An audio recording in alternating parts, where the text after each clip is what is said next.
Welcome, everybody. Thanks for joining us here tonight. We have a very special panel on the topic of anti-Asian racism. Now, this is a topic, racism, that we hear a lot about in the United States, but often we don't hear about the racism and the discrimination facing the Asian American community. So we've assembled three different voices from the Asian American community with very different perspectives on this issue, and we're going to give everyone a chance to kind of put forward their views. So I guess I'll introduce our panelists. Our first panelist is Noah Shank. Noah Shank is a writer, a musician, and a member of the Center for Political Innovation. Our second panelist is Reverend Milhan Stevens. He's a friend of mine, and he is the pastor of Manhattan Family Church. And then in addition to that, we have Douglas Kim, and he's an economics graduate from Duke University, a former professional poker player, final tableist at the World Series of Poker, and a management consultant and actor. He's currently pursuing a law degree, and he's a self-taught Marxist-Leninist with a podcast about Asian American identity called Yellow Knight on YouTube. You can find him on Twitter at I am Douglas Kim. So I thought I would start out by just giving every panelist an opportunity to introduce themselves, maybe make some opening comments, and then we'll go around for some questions. So Noah, why don't you go ahead? Oh, I didn't think I would be going first. Okay. Yeah, my name's Noah. I'm a Korean American. Well, I'm half Asian. My father is German, but I'm excited to take part in this panel. I'm not sure really what else to say. Okay. And Reverend Milhan? Yep. Thank you, Caleb, for having me on your show. I am half Japanese, half American. I think on my dad's side, my dad's mother's side is mostly German, and then other side's English. So, but yeah, I do think this is an important topic. I'm not sure how much, I'm just going to be honest today and just share from personal experiences, but it should be fun. All right. Very good. And Douglas Kim. I'm a Korean American. I grew up in the suburbs of New York. I guess I have been kind of about Asian identity, I guess, and stuff like that for a lot of my adult life. Really going into Hollywood, that was a big part of that. Part of the reason I wanted to go into that was to really humanize the Asian American, because that was something that I noticed was very lacking. And we'll talk about that as the thing goes on. But yeah, in the past, most of my adult life, I've been kind of about Asian American issues and thinking about these things even before. So yeah, politically speaking, I was pretty much apolitical, maybe libertarian leaning, but not really even that serious about it, just because and we'll discuss this again later. You just learn from an early age the American government doesn't care about Asian Americans, so you don't really care about politics either, right? But I became kind of a Marxist-Leninist over the pandemic as I kind of researched the roots of anti-Asian racism, which took me down a rabbit hole of all this other stuff, which we'll go over. Well, very good. Sounds like we're going to hear a diverse view of perspectives here. So the first question I want to ask every panelist is, how has anti-Asian racism affected you personally? And I guess maybe we'll go in backwards order. Why don't we start with Douglas Kim, and then Milhan, and then Noah? So Douglas Kim, why don't you go ahead? I think for me, it kind of starts with our parents, really, because a lot of Asian Americans that exist or that are in America today came after 1965, right? The Hart-Celler Act. I think around that time, the Asian American population was around 0.5%, so it's almost negligible. Nowadays, it's around 5.6%. So a lot of the struggles that we face kind of are generational, because they come from our parents first, right? For example, my dad, he graduated from the top university in Korea, and he went to medical school there, but then he has to jump through all these hoops of certification and blah, blah, blah, and language barriers. He had to apply all over to get his first residency. And it wasn't I feel a lot of the misperception about the Asian American quote unquote success story and model minority story is that, it seems like America rolled out the red carpet for us, and we just like succeeded all, all by, we were handed like, the keys to the kingdom. Like, but the fact of the matter is, no, we kind of like succeeded in despite of all these obstacles in our way, because like because of the Hart-Celler Act, they selected for our most elite kind of workers, right? The most high skilled workers, H-1B visas and such and such. And so that's kind of like the first kind of thing. But like, inherently as a kid, you don't really like process that early. You're just like, you just see the world as it is. And I guess like there wasn't, I mean, like I grew up in a pretty, I guess, progressive area, given it was like Westchester County, New York. Most of the kids a lot of kids were Jewish. There were also Italian and Irish people, I guess. But I feel like with the Jewish kids, I mostly kind of like hung out with, because like I think we came from like somewhat similar backgrounds where, like education was very important. And so my first real encounter with like outright racism was probably like started in like college, when I went to Duke University, which is down south. Like the stereotypes are kind of true. There is a little bit more like outright racism in the South. There were, like just from the frat guys and whatever and whatnot. It mostly comes in the shape of like them sizing you up and deciding they can walk all over you, or like, like do whatever they want. And like, I think there was like this one thing where like somebody like threw shit at us, and then I was like, what the fuck? And it's like, what are you gonna do? You're Asian, like kind of like almost with the like fuck off, I don't care, like you're not gonna do shit, right? And so I think like I somewhat implicitly also felt this, even though I grew up in a progressive area. Like when you watch them, I think anti-Asian racism is more insidious than like outright, anti-Black racism, for example. I think it's just kind of like when you watch the media is telling you kind of like very suggestively that you are worthless, you are invisible, you are nothing. And so like you kind of like, the racism is like is almost like psychological, where you feel like, oh, I have to act more quote unquote white, or I have to act more assimilated to become more accepted.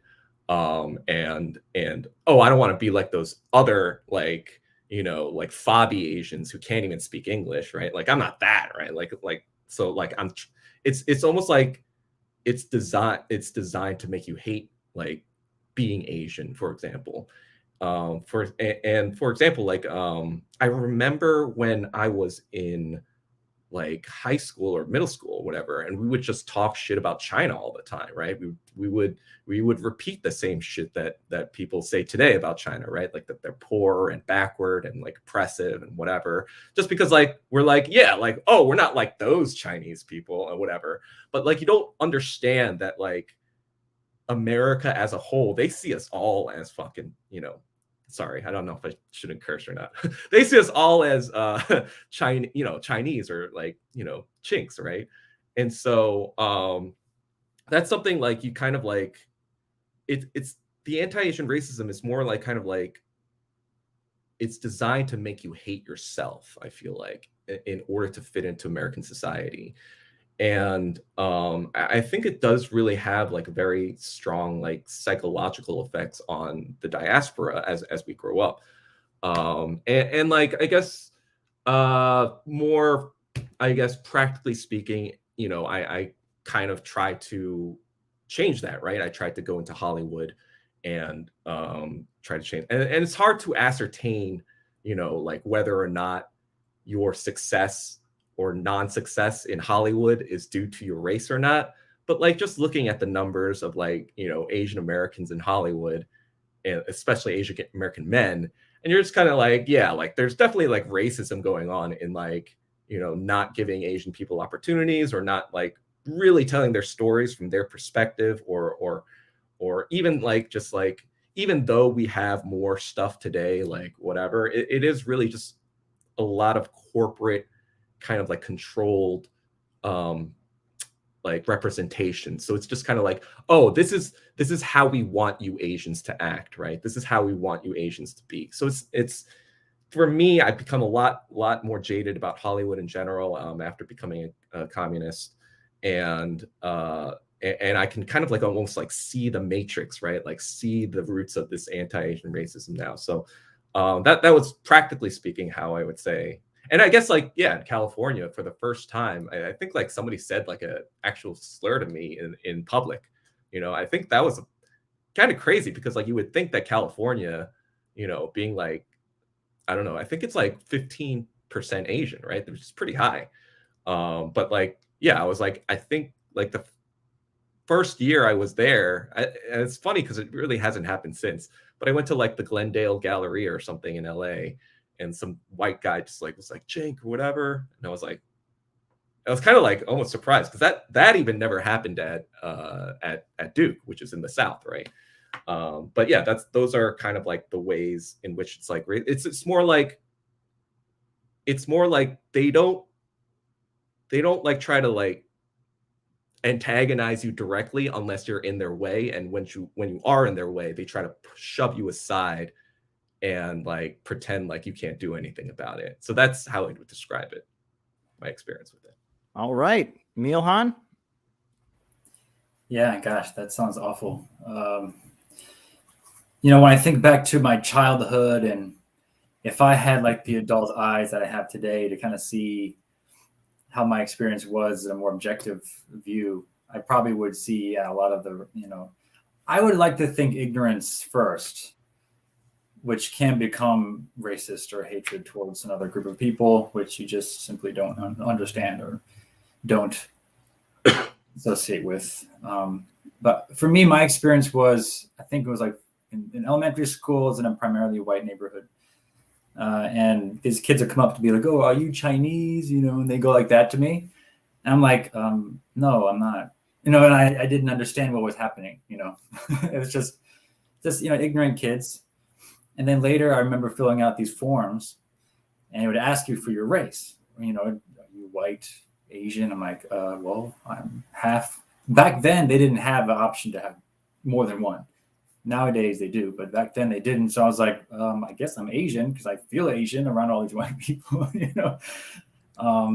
And then later when I learned about how there was kind of a negative affirmative action towards Asians, I'm like, okay, I think I'm white now. So I bubble in the white bubble. And then now that we have more than one bubble, I can safely put two.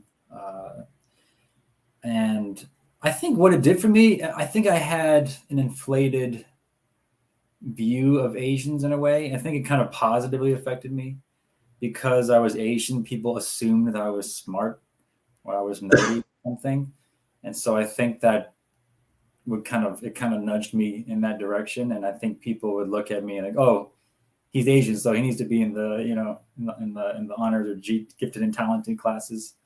So I think it had kind of an implicit positive effect. And what was it? And you know, this whole but the first experience of a negative was, and it kind of took me by surprise. But there was someone who told me that, I think it was like Tommy Hilfiger, and forgive me, I forget who it was exactly, but some clothing brand name owner said that they don't like Asians wearing their clothes. And when I heard that, I mean, I didn't really wear any Tommy Hilfiger anyway, but I was like, wow, where does someone come from to say something like that? Like, and so, I mean, this kind of honestly, just opens up more questions for me to understand, wow, what happened to him to say something like that? So that's kind of what I have to say about that for now. My experience. All right, Noah.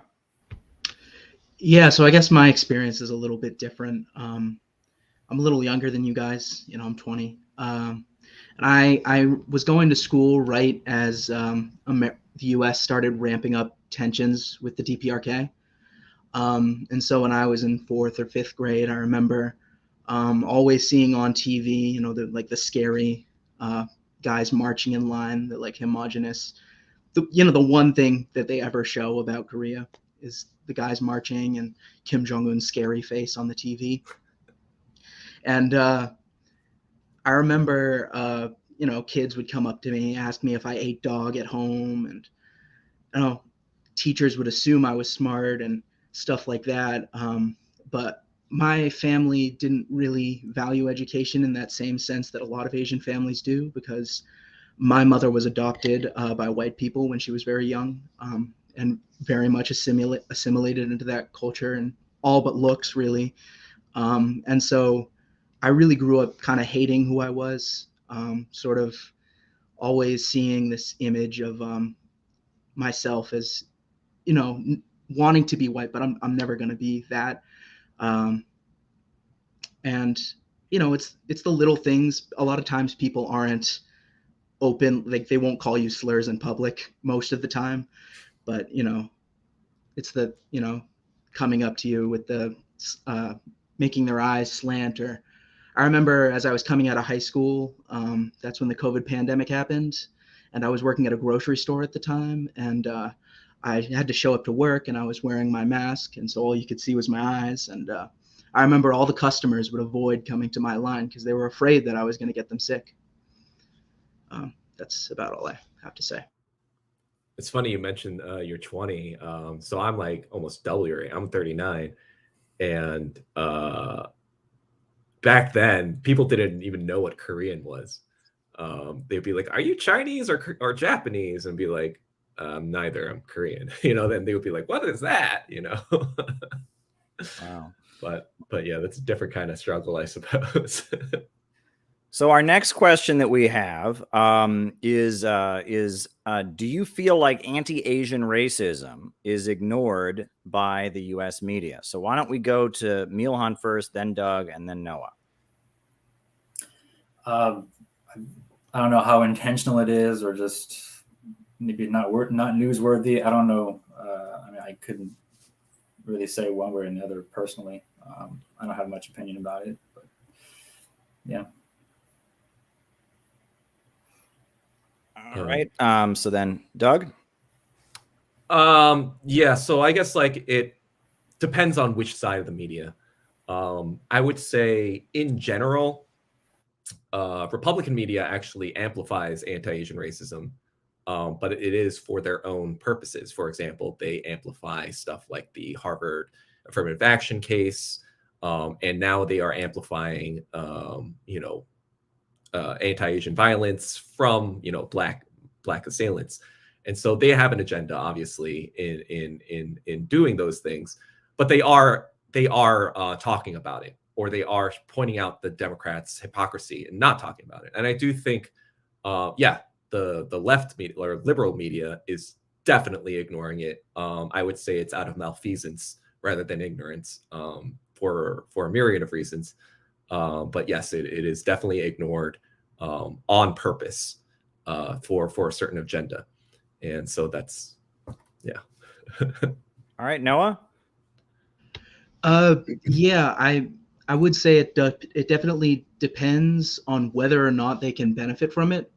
So I remember when the Democrats weren't in power, and it was the tail end of the Trump administration, they were really trying to get him out of there. They were really talking about how racist he was, and towards China, and talking about those hate crimes and the hate crimes against Asian Americans in that context. But as soon as they got into power and they wanted to ramp up war with China, Korea, the anti-imperialist world, then all of a sudden it didn't matter anymore. And oh, look, we put up a statue to, Martin Luther King, which proves that racism doesn't exist anymore, et cetera, et cetera. Right. So the next question is about actually these affirmative action policies that penalize the Asian American community. So I wanted to hear what folks had to say about that. So why don't you go first, Doug? So I got a lot to say about this, actually. So hopefully you can cut me off if I'm taking too long or whatever. But I would say on the first dimension, I would say assume that there were no other races but white and Asian, right? Assume that.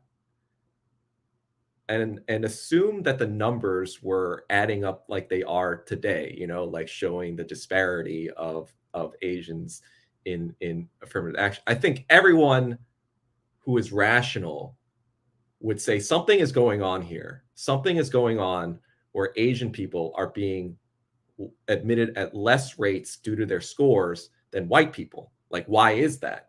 You know, this is like, if you take away even all the other minorities and just have white and Asian, you'll see that there's still a disparity in between like how whites are rated and the way Asians are rated. So even taking away all of that other stuff, just like, you know, for sake of argument, you can see that something is happening.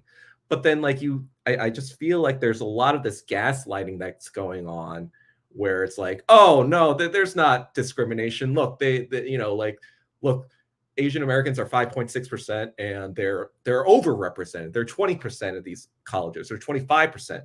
But then like when you look at the numbers, for example, in Caltech, for example, which does not have any affirmative action, and they, you know, they are a very technical school, right? So they accept people based on very technical score, technical kind of things.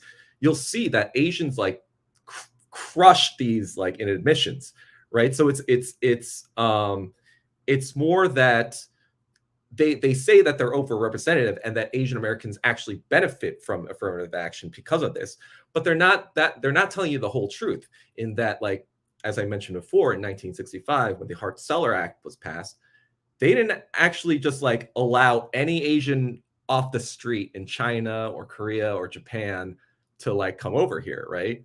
They recruited the best of the best, right? It was actually a brain drain from our countries. They recruited, you know, like my dad, for example, he went to the best university in Seoul, right? Like, so they didn't want just like a regular, you know, because they wanted to, you know, with anything the United States does that looks progressive, there's always a catch. There's always kind of like how does this benefit America, right? So they're taking all these people, like all these nurses from the Philippines, right? Because there's a lot of nurses that come from the Philippines, or they bring a lot of the doctors or the engineers. There was a lot of Taiwanese engineers that came in the 80s that made a lot of money in Silicon Valley and really helped that industry grow.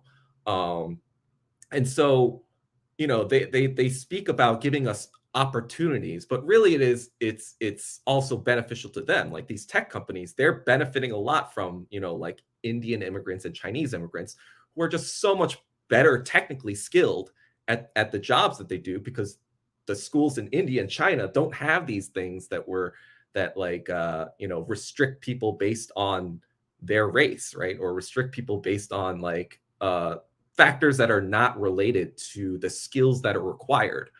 And I think that in the beginning, you know, in during the civil rights movement, when there was a lot more segregation, when there was a lot more, when the average Black and Hispanic person was not as well, you know, they didn't have these verticals, right, to get into upper society. I think like in the first 10, 15, 20 years or so of affirmative action, I think there was some study that showed that like there was a lot more, you know, Black lawyers, or a lot more Black, you know, women like Black people or the minority groups were a lot more represented in like, you know, in the 30 years after affirmative action. So there was a definite kind of like improvement in that regard. But I think like what started to happen, you know, because we came in 1965, what started to happen is like once we started to come and the kids of our parents started to grow up, that would be like, let's say the earliest is 1965. Let's say kid was born in 1965, so 1883, right? And by 1983, our kids are applying to college, right? And we start like crushing, right? We start like because like our parents came from highly educated backgrounds, so we are crushing these things and we're getting in, and you'll see the trend. There was an early period, and I think in the 80s and 90s, where we were like really accepted at high rates. But I think there was something going on where colleges were like, wait a second, we don't quite want this many Asians, right? I think there was like, there's actually a book I think that I can share that the title is called Too Many Asians. And you can tell that like the Asian invasion.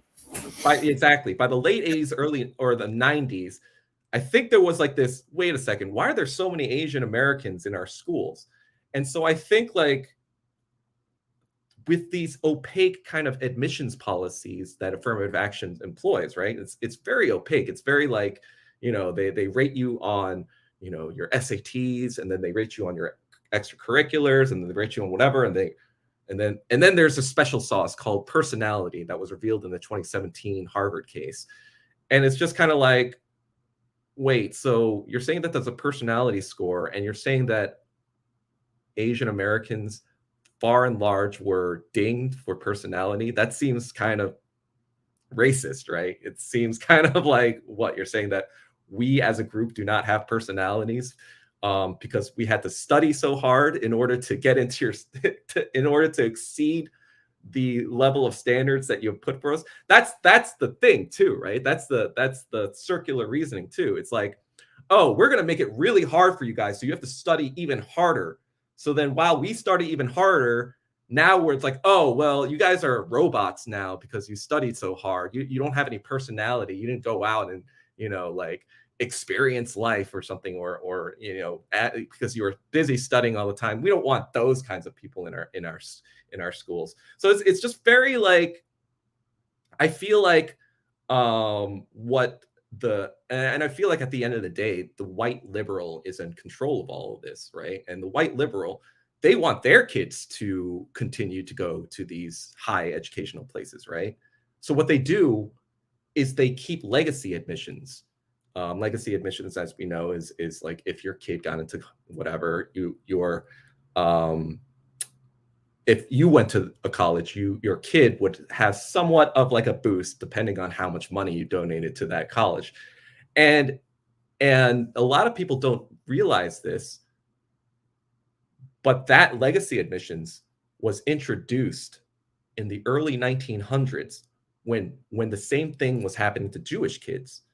When Jewish kids, they were, I mean, like today, for example, Jewish Americans are 2.4% of the population, and they represent like 15 to 20% of these Ivy Leagues. And it's just like, wait, how come nothing's happening to, or no one's talking about that, about overrepresentation?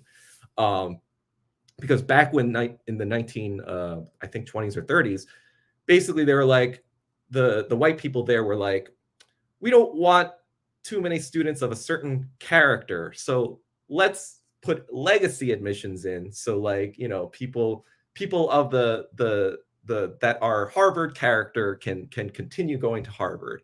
And so it's funny that like throughout all these conversations, no one ever talks about getting rid of legacy admissions, which is really like, I think like it was absurd. If you were a legacy kind of like kid, your rate of getting into those colleges was around 40% compared to the overall like single digit percentages of these Ivies. So it's just like, you definitely get a boost. I mean, like, yes, obviously legacy kids of Harvard, whatever, they're probably going to be better educated than the rest of the field, but not 40%. There's definitely like an advantage. And that's not to say like the advantages politicians get or huge donors get.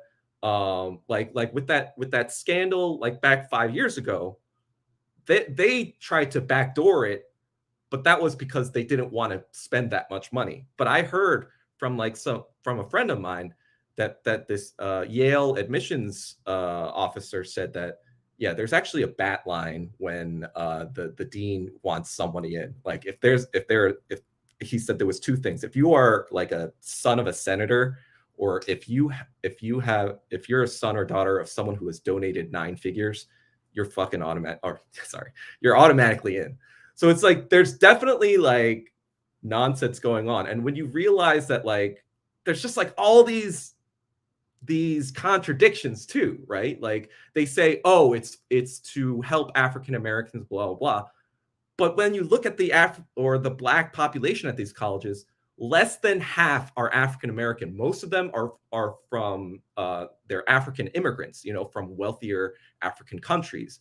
So it's just a lot of lies and nonsense that basically hide the fact that they're nerfing Asian students like wholesale. Like there's just like so much evidence now. It's just like mind blowing. I guess like maybe I should state why I'm this incensed. I think it's because like I personally feel like I felt like I was discriminated against. I'll share a tweet later, I guess maybe with you later, but like I felt like my stats or scores. I know Duke is a great school, and I'm not saying it's not, whatever, but I guess like I came from like a crazy family where so my sister went to Harvard, and the expectation was that I was to go to Harvard. My mom considered me more intelligent than my sister.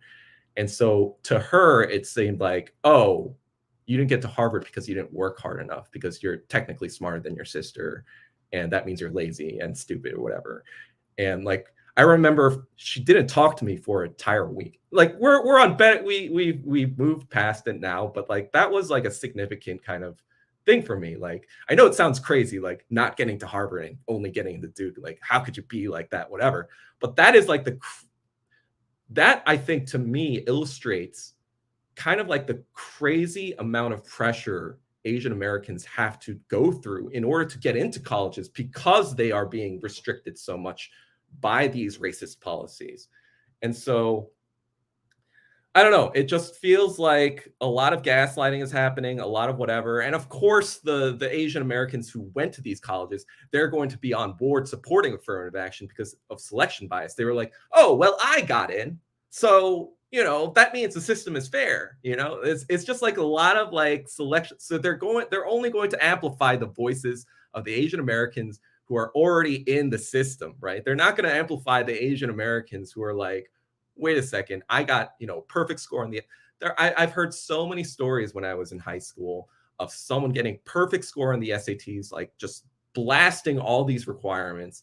And then like, yeah, he would get into Georgetown, which is, again, not a terrible school, but like you'd expect him to get like at least an Ivy or two, right?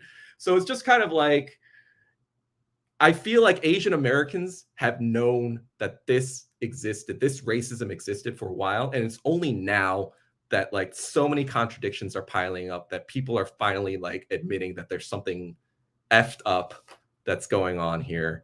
But yeah, I feel like I've talked for a long time, but yeah. All right, Milhan.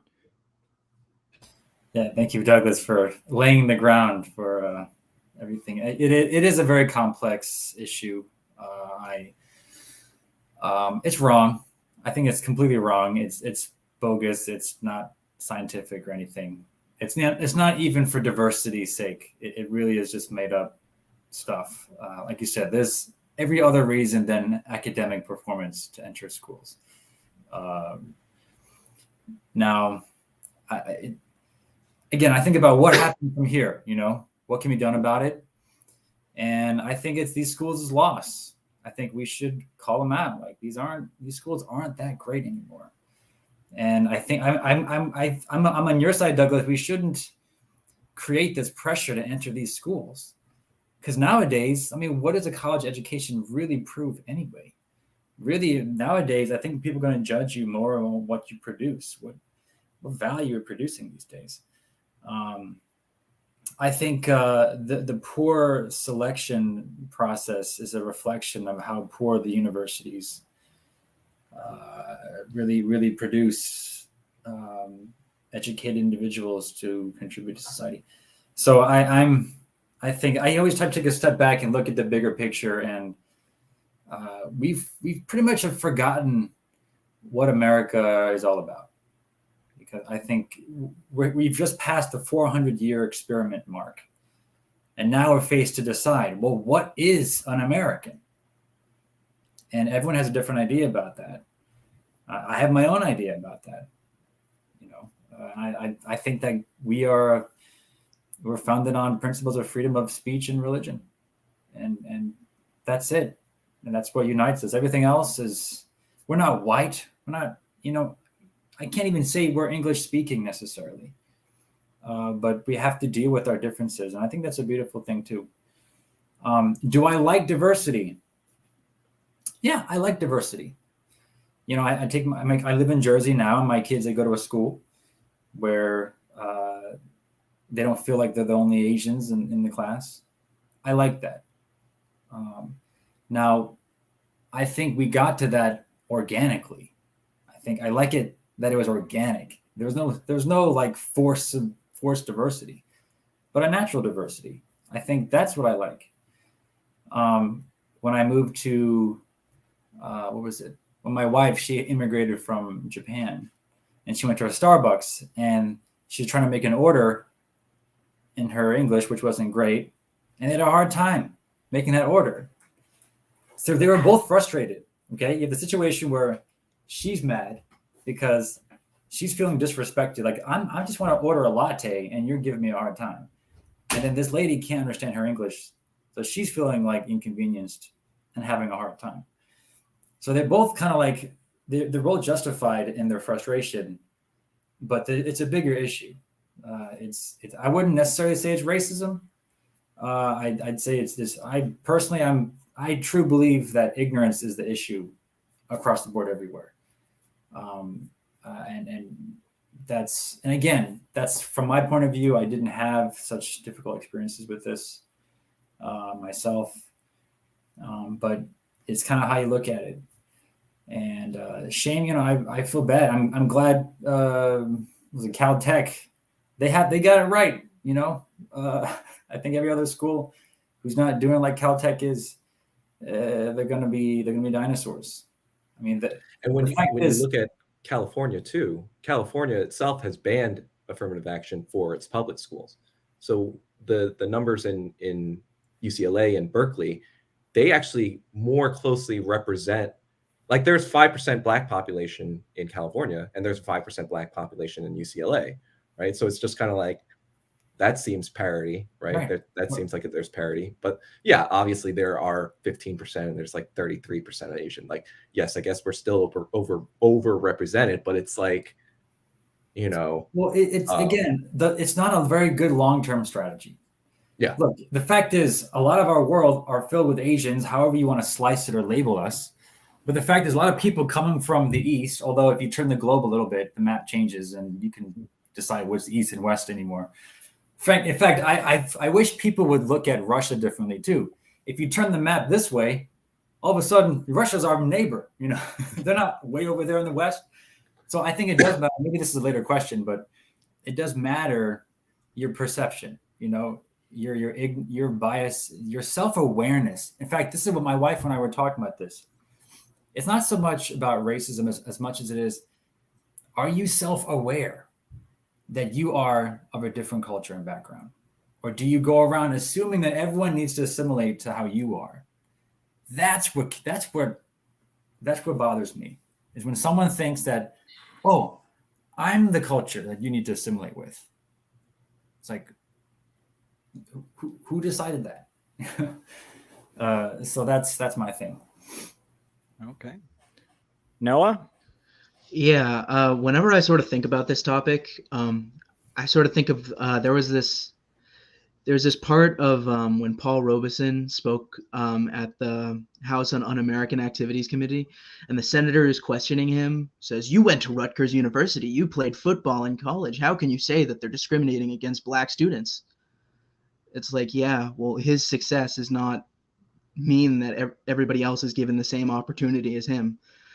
And like Douglas said, there is a lot of gaslighting against Asian Americans. I personally don't feel I was affected by it. I didn't really go to a good university. I didn't have the grades for it, but it's something that is definitely an issue. And yeah. we're taking a little bit longer than I had planned. If folks don't mind, I want to get through all the questions. Do folks have time to go through all the questions, or are we at a hard limit for an hour? How are folks on time? Maybe a little bit, maybe 15 more.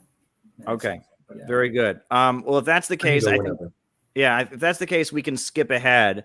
I was going to ask, I guess, the next question I think people will have a lot to say about, which is, should the Asian American community take personal offense at things said about Kim Jong-un or Xi Jinping? That's the next question. So why don't we go to Doug on that? It's complicated. I mean, like, I think it's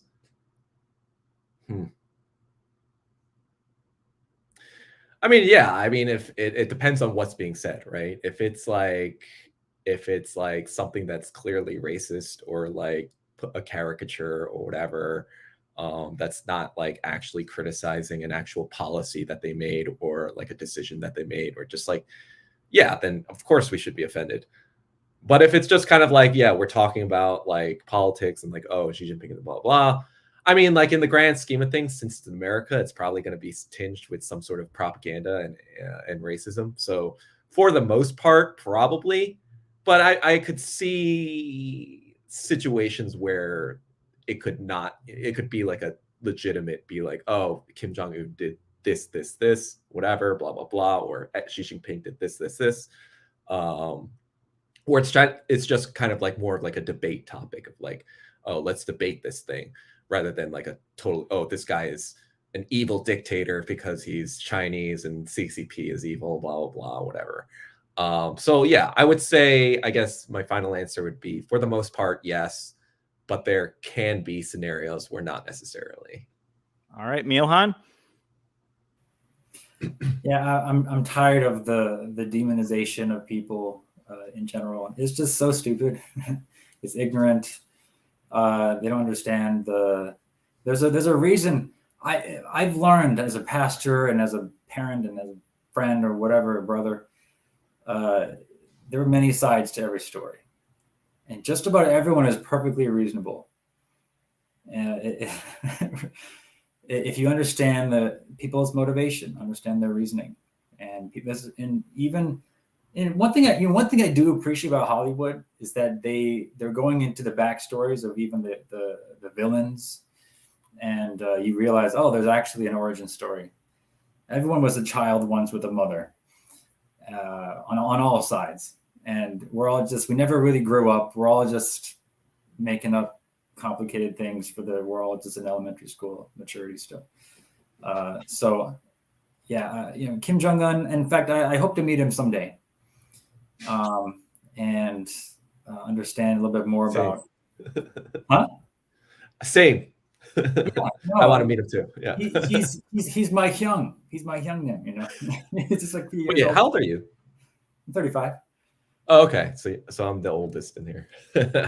So you're my Hyung, And I like this culture. It's a vertical culture, and so when you see people very obedient to leadership, that's a very normal thing in the in the Asian culture. So I like that. In fact, I think America could benefit from a little bit more of that more vertical filial piety. That culture is good. I think America should adopt some of that if they were wise to open up. So yeah, should I take offense? I mean, I don't know. I don't wave flags around so much. I believe in people. Every person's different. Yes, there are social, factors that affect each of us. But do I take offense personally? Like, no. I just think people just expose their ignorance whenever they talk smack about someone they have nothing. They know nothing about.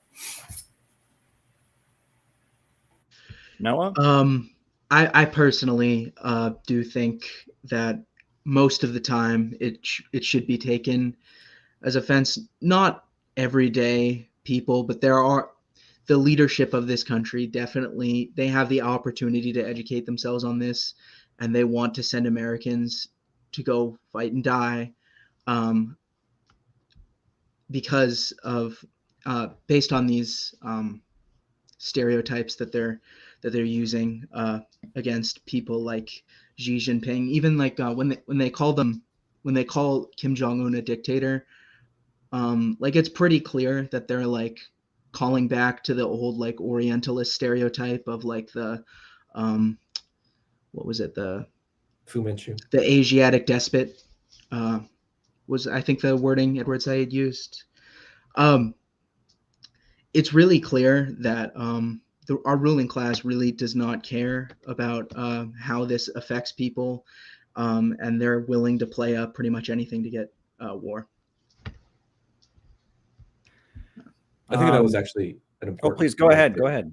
Go ahead. Yeah, no, I mean, like, yeah, I think that was a good point where, yeah, randoms off the street, if they say something about Kim Jong-un and Xi Jinping, that might be out of like ignorance, as I think Milhan would say. Like that's probably like just, you know, they're consuming mass media, right? They don't know what they're talking about really most of the time. So yeah, I wouldn't get like offended by like a random person saying some nonsense about Kim Jong-un or Xi Jinping just because they're just not aware. But like Noah said, I think, yeah, with the ruling class, with the media class, when they say stuff like that, yeah, they know what they're doing. Yeah, so, I think you're right about that too. Yeah, we should be offended. They should know better. Yeah. And besides just knowing better, I mean, there are people with agendas.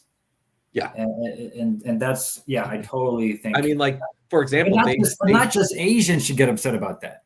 I think everyone should get upset about that because like we're just next it's going to be you, right? It doesn't matter if it's right, exactly. Oh, where are the Asians stepping up? Like, come on now, like just stand up to ignorance, and America should be better. Absolutely. All right. So the last question I think I'll ask, which is an interesting one, is there unity among Asian Americans on these issues, or does the opinion very strongly vary? And I guess I was curious if you guys could kind of summarize where the Asian American community is at on these issues, where the major divides are about everything we've discussed so far, what the perspective is, and what might not be apparent in the media regarding that. So I guess Doug can go first. Oh man, so I've like analyzed this a lot, and I would say we are the most divided ethnic group in America. We are, you know, because we come from like even the word Asian, right? Like there's a very distinct difference in the way East and Southeast Asians appear, right? Our phenotype, right? And South Asians, right? There's a very distinct difference. And so, you know, South Asians kind of had their anti-Asian hate 20 years ago during the invasion of Afghanistan and Iraq, you know, and 9/11. So they dealt with a lot of stuff back then, and kind of it's like now it's our turn, right? And so I think like that's the first thing, like nationality, like and just the fact that a lot of like these Asian countries, especially China versus like, you know, South Koreans, Taiwanese Americans, or Japanese American, there's a lot of tension between all these countries that we came from in general. And so that more obviously has to do with our parents' generation, right? Like they more feel that stuff. More of us are like a second generation on are more Americanized. So that's not really in our purview, but somewhat is like we have a little bit of influence of that. So you have nationality, and then you have, like I mentioned, the generational difference, right?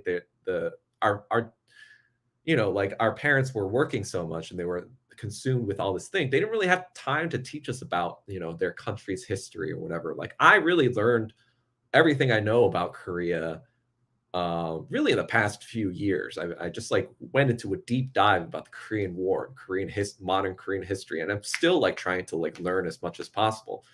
And so that's the generational difference, and then there is the gender divide, and I think that's a whole different conversation. That I think I might have shared with you in my podcast. There's an episode on my podcast where I talk about the roots of white male, Asian female pairings, interracial pairings, and how that came about.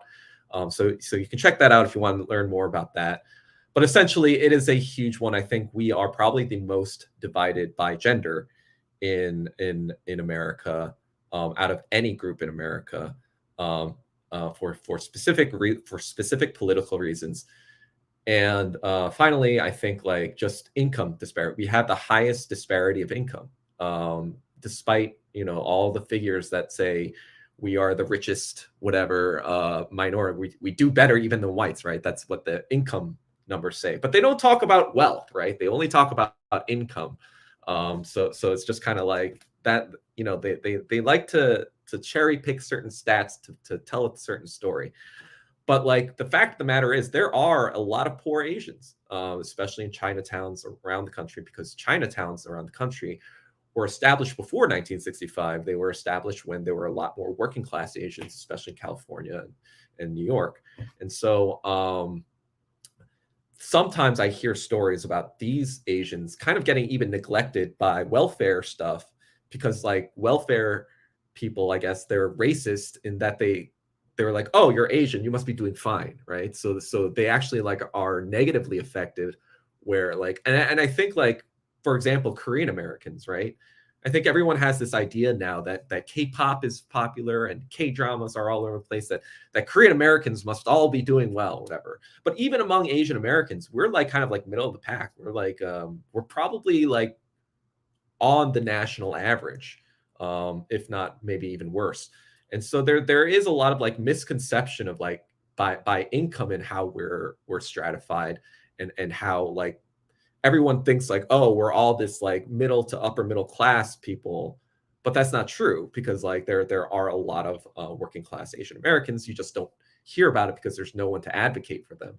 And so yeah, so I would say along nationality, along phenotype, like I mentioned, along generation, along gender, along income. That those are like the big 5 things, and we're like just no one agrees with anyone, which is kind of like why I kind of like went off and did my own thing called the Yellow Knight. Like part of the reason it's called the Yellow Knight is like I'm making a reference to the Dark Knight, but it's just kind of like I'm fighting. Like I feel like I'm trying to start a kind of like a core collection of ideals and tenets that I believe in, and like trying to attract people that also agree with these things to my cause, rather than like because I don't think that there is any sort of unified Asian American like consensus on anything, because I mean, and I think that's the design of American imperialism and white supremacy, right?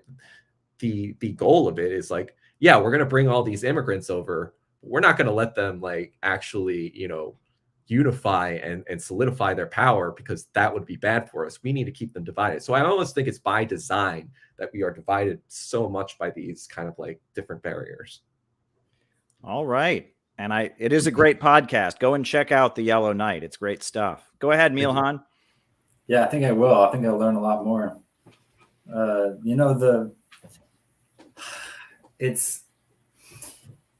a unificationist, so something about that means I look for unity. I look for what people have in common. And so this question about are Asians united on anything, I don't know. I think we do come from a similar, again, like kind of a Confucian sort of style of culture background. And so I remember I took and again, I'm not a spokesperson for Asian people anywhere, although I was the president of the Asian Awareness Club back in high school, just saying. Oh. So basically we just got together and ate Chinese food, and it was great. Was that in New Jersey? Oh, no, that was in Maryland, where okay. I was in high school there. I moved around a lot. Our parents moved quite a bit, so but there are more Asians in Maryland than Illinois, that's for sure. But I see that there's a group of people that have things in common, and I think that's something to celebrate, something to. I think it's empowering to look at what we have in common. The negatives, if I'm being really honest, the last thing I want to be seen as is a victim.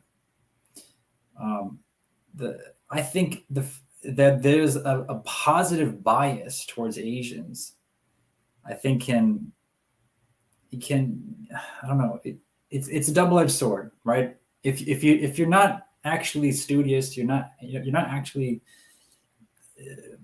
I don't consider myself a very smart person, and all through school, I feel like I was able to get into the right crowd because of that bias. And so I'm grateful for that. I never felt a negative bias.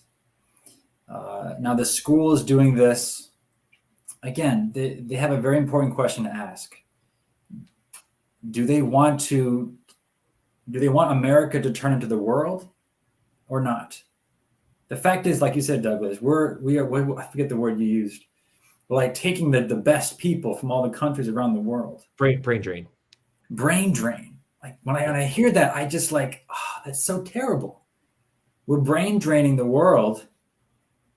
Oh, but we're going to pretend like we're not supposed to represent the world in our country. That's it's I don't know how to call it a crime. It's unconscionable. And so I feel like America needs to realize that we're a country that's meant to live for the world because we brain drained everybody. So we need to just, stop all the shenanigans and all the favoritism and all this, and just let things grow organically. And I think as people rise out of ignorance, and I have hope, this next generation, us younger folks like Noah here, I'm really hopeful. Actually, I think there's a crop of 19-year-olds, right, who are going to change everything for the better. And I want to invest my time and energy into that hopeful future. Yeah. All right, Noah. Yeah.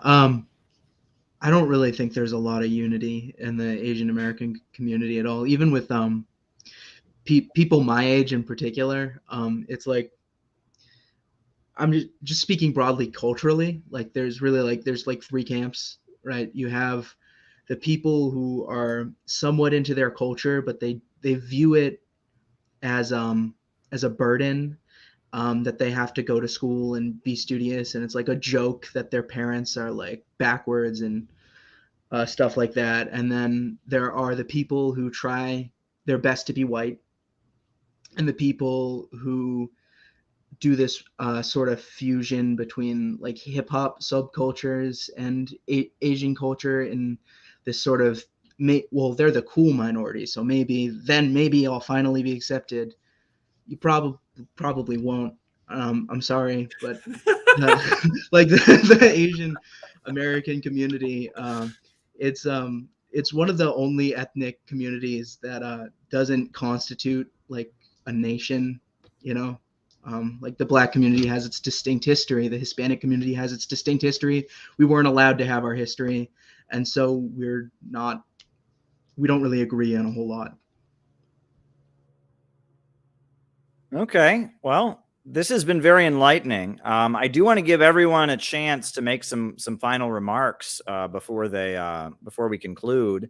In fact, it's been very enlightening. I've learned a lot. This is very interesting to hear about people's experiences. I hope our viewers have enjoyed it as much as I have.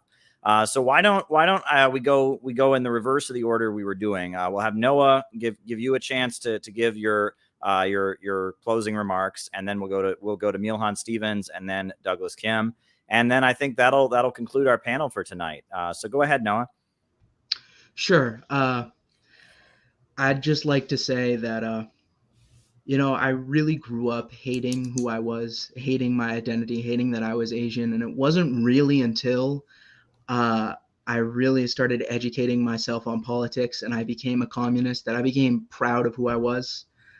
And I really think it is important that we lift ourselves up as a class. And that's the only way that we're going to begin to assert ourselves as an ethnicity. All right. Milhan? Yeah, I'll say that I did have not identity crisis, but questions growing up. And I'm a natural optimist on things, but I was able to learn some things tonight about the real challenges and trauma that people have experienced because of this, and so I've learned a lot tonight too. And I'm at the same time, I'm still hopeful. I think that when we look at look at our philosophies, even like, we have communists on this call who can agree on things, and we can celebrate our common understanding of those things too. But yes, I do hope we can end this racism and end this ignorance someday. All right. And Douglas?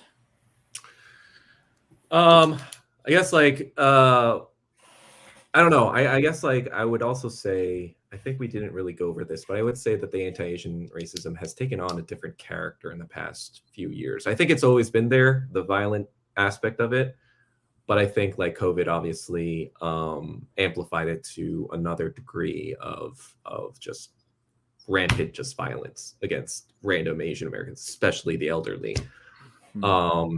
And I would say that this is being muted on purpose by the liberal media for a certain agenda, and that's a whole other discussion. But that's all I'll kind of say about that. But yeah, I guess like in general, piggybacking off what Noah said, I think it is very important to understand your own history, starting with like for me, a lot of these revelations came. I mean, like I've been about Asian American stuff for a while, but it took on a different dimension when I became a communist in the past few years. And I really looked into the history of Korea and the Korean War. For example, my name, Douglas, my parents named me after Douglas MacArthur, the Korean War general. And so growing up, I came to America thinking, oh, America must be great because, I'm named after this American war general that saved us from the Japanese, and then they saved us from the crazy communists. So like America must be good, right? That's the idea that I had growing up. And I was kind of like obsessed with American history growing up as a result. And it really wasn't until like I went to college, it's just like you feel all this, like you feel a lot more of the real world and what's going on and this anti-Asian racism. And I think the Asian American community at large, the more vocal or the more visible kind of people, the more liberal like media people or whatever, I think they're kind of like chickens with their heads cut off in a little bit, in that like they argue these circular reasoning things, and they're based on the white American experience, or they're based on the Black American experience, or they're based on another group ethnic. It's almost like Noah said, like they're almost like copying certain identities for themselves because they're not sure of who they are, because like oh, they're trying to be white, or oh, they accept that they're Asian but they kind of denigrate that side of themselves, or they try to like put on a Black kind of like identity, like hip hop or whatever, right? So I think like if you want to like really like learn your identity, you have to learn your history. You have to learn where you came from, what your people were actually about, what they actually believed in, and how we came to the United States. If you don't understand that, you're never, I feel like you are never going to really understand your own identities. And so that's kind of like what I would end with. And yeah, that's kind of like what I'm trying to do with my podcast as well, to try to educate people on, Asian American history, as well as Asia's history with America and how that relates. Well, very good. Very insightful comments from everybody, a diversity of perspectives, but I learned a lot. And I want to remind everyone watching to hit the like button, hit the subscribe button, hit the notifications bell so you see our next video. I want to thank our panelists one more time, and I want to wish everyone a great night and a great evening. It's been fun. Thanks, everybody. Good night.